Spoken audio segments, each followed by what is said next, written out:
Hi everyone, welcome to the YouTube channel. In this video, we will see how to hide location on the Rednote app. If you're using Rednote app and you're worried regarding your privacy and you want to hide your location from the app, so we will see the easiest way to do it.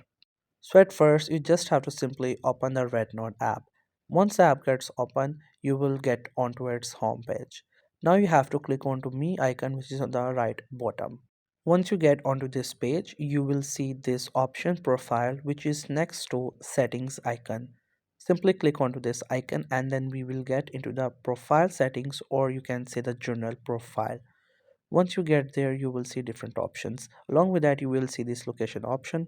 Click onto it and just simply click onto this show location option, and after that your location will hide and no one can longer see or get to know about your location.